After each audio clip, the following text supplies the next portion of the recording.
భారత్పై అమెరికా అధ్యక్షుడు Donald Trump విధించిన 25% సుంకాలు పెద్దగా ఆశ్చర్యపరచలేదు. భారత్పై తాను ఆంక్షలు విధించబోతున్నట్లు ఇంతకు ముందే చాలాసార్లు హింట్ కూడా ఇచ్చారు ట్రంప్. అయితే భారత్పై సుంకాలను విధించడానికి కారణం రష్యాతో చేస్తున్న క్రూడ్ ఆయిల్ వ్యాపారం అని చెప్తూ వస్తున్న అమెరికా ఇప్పుడు స్వరం మార్చింది. భారత్ వాణిజ్యంపై మరోసారి వివాదాస్పద వ్యాఖ్యలు చేసింది. భారత్పై ప్రకటించిన టారిఫ్ వార్ వెనుక చైనాతో జరుగుతున్న వ్యాపార సంబంధమే అంటూ సంచలన ఆరోపణలు చేశారు ట్రంప్ కీలక సహాయకుడు స్టీఫెన్ మిల్లర్. దీంతో ఈ వ్యాఖ్యలు తీవ్ర చర్చకు దారితీశాయి. ఇంతకీ స్టీఫెన్ మిల్లర్ భారత్పై చేసిన ఆరోపణలు నిజమేనా? భారత్ చైనాతో వ్యాపారం చేస్తే అమెరికాకు జరిగే నష్టమేంటి? అసలు భారత్ డ్రాగన్ కంట్రీతో ఎలాంటి వ్యాపార సంబంధాలు కొనసాగిస్తోంది? Watch the story.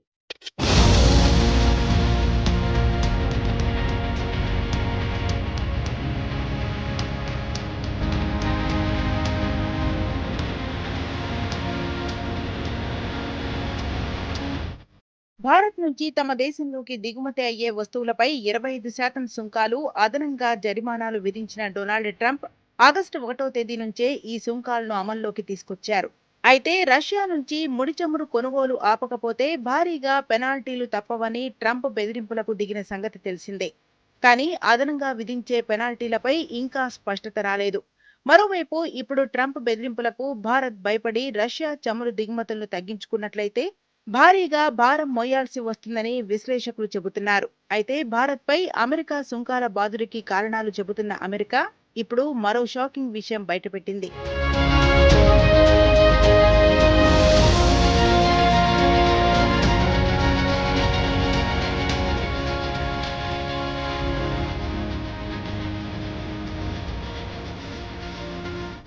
ఈ విషయంపై White House deputy chief of Trump సలహాదారుడైన స్టీఫెన్ మిల్లర్ ఒక ఇంటర్వ్యూలో మాట్లాడుతూ భారత్పై సంచలన వ్యాఖ్యలు చేశారు. రష్యా నుండి చమురు కొనుగోలు చేయడం ద్వారా భారత్ రష్యాకు నిధులు సమకూర్చడం ఆమోదయోగ్యం కాదు అంటూనే మరో ఆసక్తికరమైన కామెంట్ చేశారు స్టీఫెన్ మిల్లర్. రష్యా కంటే ఎక్కువగా భారత్ చైనాతో వాణిజ్య వ్యాపారం చేస్తుంది అంటూ చెప్పుకొచ్చారు. అలాగే భారతదేశంపై తన విమర్శలను చేస్తూనే డొనాల్డ్ ట్రంప్ కు భారత ప్రధాని నరేంద్ర మోడీతో ఉన్న సంబంధం అద్భుతమైనది అని పేర్కొన్నారు white House deputy chief Miller.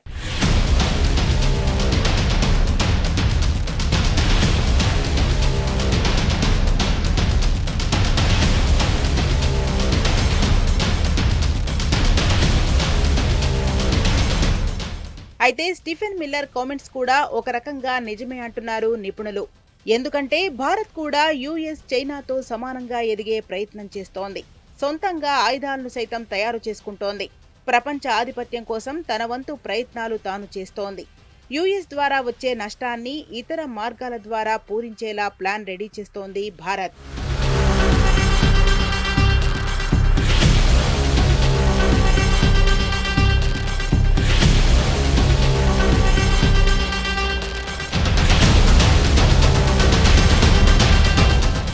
కాగా చైనా నుంచి యుఎస్ కి అరుదైన ఖనిజాల దిగుమతి అవసరమైన పరిస్థితి కనిపిస్తున్నా ఈ దేశంతోనూ ఖరాఖండిగానే ఉంటూ వస్తోంది. ఈ విషయం గుర్తించిన భారత్ చైనాను కలుపుకుపోయే ఎత్తుగడ వేస్తోంది. మొన్నటికి మొన్న చైనా టూరిస్టులకు వీసాలకు అనుమతులిచ్చింది.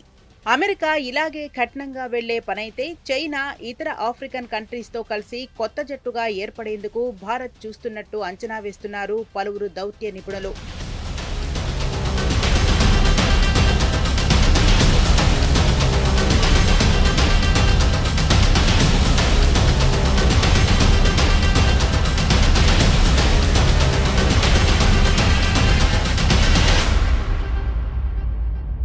అయితే ఈ సుంకాలు భారత్కు సవాళ్లను కూడా తెచ్చిపెట్టాయి. చైనా భారత్కు ముఖ్యమైన వాణిజ్య భాగస్వామి. ఎలక్ట్రానిక్స్, యంత్రాలు, రసాయనాల వంటి రంగాలలో భారత్ చైనా నుంచి దిగుమతులపై ఆధారపడుతుంది. సుంకాల వల్ల చైనా ఆర్థిక వృద్ధి తగ్గితే ఆ దేశం భారత్కు దిగుమతి చేసే వస్తువుల ధరలు పెరగవచ్చు. ఇది భారత దిగుమతి ఖర్చులను పెంచి దేశీయ తయారీ రంగంలో ఉత్పత్తి ఖర్చులను పెంచుతుంది. అంతేకాక అమెరికా చైనా వాణిజ్య యుద్ధం ప్రపంచ ఆర్థిక వ్యవస్థను అస్థిరపరిస్తే భారత్ ఎగుమతులు, విదేశీ పెట్టుబడులు తగ్గవచ్చు.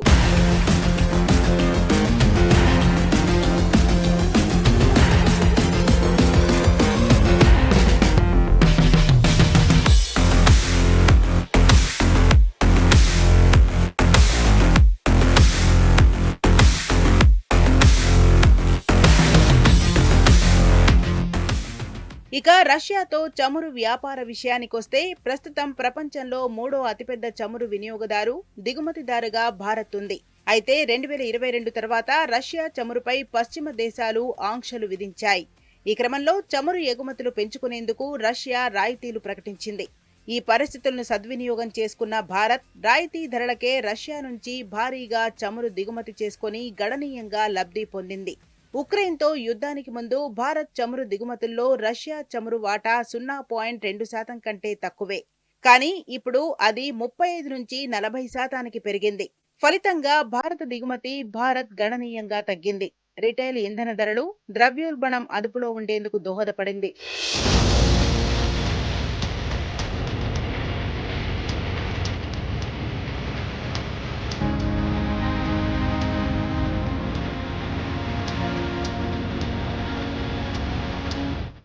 రష్యా నుంచి దిగుమతైన రాయితీ క్రూడ్ ఆయిల్ ను శుద్ధి చేసి ఆ దేశంపై ఆంక్షలు విధించిన దేశాలకు భారత్ ఎగుమతి చేసింది. ఈ ద్విముఖ వ్యూహంతో భారత్ ఆయిల్ మార్కెటింగ్ కంపెనీలు భారీగా లాభం పొందాయి. అయితే ఇప్పుడు భారత వస్తువులపై 25% టారిఫ్ విధిస్తామని అమెరికా ప్రకటించింది. రష్యా ఆయిల్ ఆయుధాలు కొంటే అదనంగా పెనాల్టీలు వేస్తామని హెచ్చరించింది. ఈ 25% సుంకాలు ఇప్పటికే నోటిఫై చేసింది. కానీ పెనాల్టీలపై స్పష్టత లేదు. రష్యా చమురు నుంచి ఉత్పత్తి చేసే వాటి దిగుమతులపై 2026 జనవరి నుంచి యూరోపియన్ యూనియన్ నిషేధం విధించింది. ఈ నిర్ణయం భారత ఆయిల్ సంస్థలకు ఇబ్బందులు రెట్టింపు చేస్తుంది.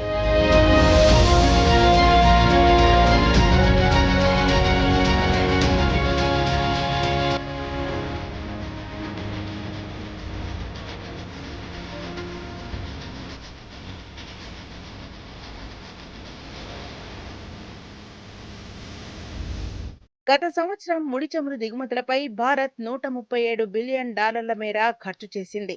భారత్లోకి రోజుకు 1.7 నుంచి 2 మిలియన్ బ్యారెళ్ల రష్యా ఆయిల్ దిగుమతులైంది. 2024లో చూసుకుంటే రోజుకు సగటున 2 లక్షల బ్యారెళ్లు, 2025లో ఇప్పటి వరకు రోజుకు 1,85,000 బ్యారెళ్లను ఎగుమతి చేసింది.